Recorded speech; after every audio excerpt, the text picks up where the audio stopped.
possamos conhecer a nossa fraqueza humana, a nossa limitação e também a nossa mesquinhez diante de Deus. O Salmo, de outra maneira, vai nos desconcertar, porque vai nos apresentar a misericórdia de Deus que está além do nosso pecado. Ou seja, um Deus que nos ama tanto e que não nos pune conforme as nossas faltas. O Evangelho por si só já fala, mas se torna desconcertante porque nosso Senhor nos manda fazer algo que nós não fazemos. Então a liturgia da palavra de hoje nos confrontará com a nossa vida e com a vivência de nossa fé. Não pode haver discrepância entre profissão de fé e vida. O Evangelho conclui dizendo: porque com a mesma medida com que medides os outros, vós também sereis medidos. E é aqui que está, talvez, o versículo mais desafiante do Evangelho. A tendência de cada um de nós é sempre voltar o nosso olhar para o pecado do outro. Queremos justificar as nossas faltas com as faltas do outro. Mas cada um é pessoal diante de Deus. Deus não nos salvará no conjunto, mas nos salvará na nossa individualidade.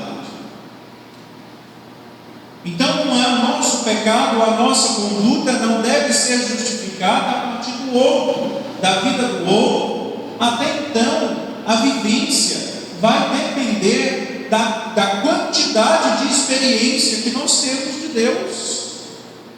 Se nós conhecemos mais a Deus, implica que nós devemos pecar menos. Porque se nós temos uma experiência de Deus, não podemos mais ser o mesmo. Todos aqueles que têm um encontro pessoal com Jesus devem sair transformados, porque encontrar com Jesus deixa em nossas almas marcas profundíssimas, nos transforma e nos dá força para dizer não ao pecado. Nós temos que compreender que nenhum de nós que está sentado nesta igreja está isento do pecado. Afinal de contas, por isso que nós estamos aqui. O lugar de santo é no céu, o lugar de pecador é na igreja, porque a igreja vai nos santificar mediante a pregação e a escuta da palavra de Deus, mediante os sacramentos, mediante a Eucaristia. É para isso que a igreja existe, para curar as nossas fraquezas, para curar as nossas enfermidades. Portanto, aquele que está ao nosso lado peca tanto quanto, mais ou menos, do que nós, como nós. Então nós precisamos deixar de sermos mesquinhos com o outro e aceitar a fraqueza do outro, mas não aceitar naquele contexto de aceitar o pecado, mas aceitar a condição do pecador que o outro tem. O outro é pó tanto quanto ele. A santidade que Deus nos pede não é aquela santidade de isenção de pecado. Nós temos que, às vezes, compreender isso. O Evangelho de sábado passado, do qual esse é uma continuação natural, vai dizer: sede perfeitos como o vosso Pai Celeste é perfeito. Mas como buscar essa perfeição? Não julgarem, não sereis julgados. Esta é a perfeição cristã que Deus quer para cada um de nós. Não é aquela isenção do pecado, não é que Deus quer que nós estejamos no pecado. Não é isso. Mas não é aquela isenção total do pecado, como só deles é Jesus Cristo. Por isso que no hino de louvor nós dizemos: só vós sois os santos. Nós somos santos por participação. Se Deus nos adotou como filhos, nós herdamos todo o dom, toda a graça de Deus por participação. Queira Deus que eu não esteja falando heresia, que nós coloquemos em prática o que nós aprendemos na teologia. Porque se nós formos buscar essa isenção total do pecado, nós vamos morrer loucos, porque não vamos alcançar, porque isso aqui, carne, vai tender sempre para o pecado. Agora, qual é a santidade que Deus busca? Qual é a santidade que Deus exige de nós? Que nós, ao pecarmos, sacudamos a poeira, tiremos a mancha do pecado e busquemos a misericórdia de Deus com o desejo de não mais pecar. São duas coisas diferentes. A partir daí nós vamos compreender que a santidade é algo possível, que a santidade é algo concreto, mas não é algo fácil. Por isso nós precisamos ter paciência com os outros irmãos, porque Deus tem paciência. Deus espera a minha conversão do mesmo jeito que Ele espera a conversão do outro. E por que eu quero que o outro se converta na hora que eu desejo? Com a mesma medida com que vós medides, vós sereis medidos. Ou seja, aquele olhar de misericórdia que eu quero que Deus tenha para comigo, deve ser um olhar de misericórdia que eu devo ter para o meu irmão. Quando nós tomarmos consciência de que vida fraterna, de que vida comunitária, de que vida em comunidade significa isso, nós vamos conseguir fazer aquilo que São Paulo vai dizer na carta aos Coríntios: carregai os fardos uns dos outros. Carregar os fardos é aceitar a condição de pecador do meu irmão. Carregar os fardos é aceitar o limite, é aceitar que aquele irmão não é o que eu quero que ele seja, mas Deus o ama, mesmo ele sendo deficiente na vida de fé, porque Deus pode transformar na hora certa. Nós temos muita pressa, nós temos um desespero enorme para que o outro se converta, só não temos esse desespero para conosco. Nós não temos. A gente sempre fica assim: amanhã eu vou me converter, nesta quaresma eu vou me converter.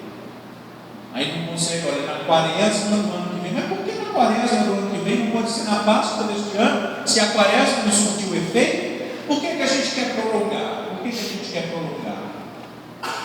Porque nós temos medo de abraçar o Evangelho de Jesus Cristo, e nós achamos que abraçando o Evangelho de Jesus Cristo nós perdemos a nossa liberdade.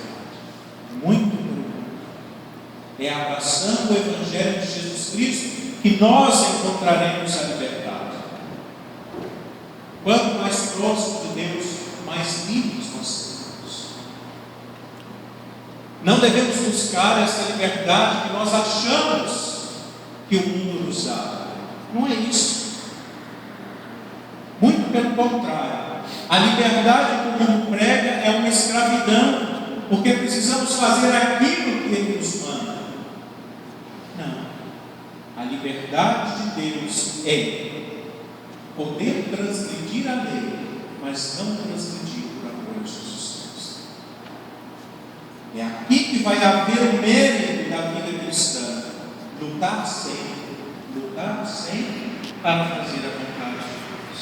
A santidade se baseia nisso.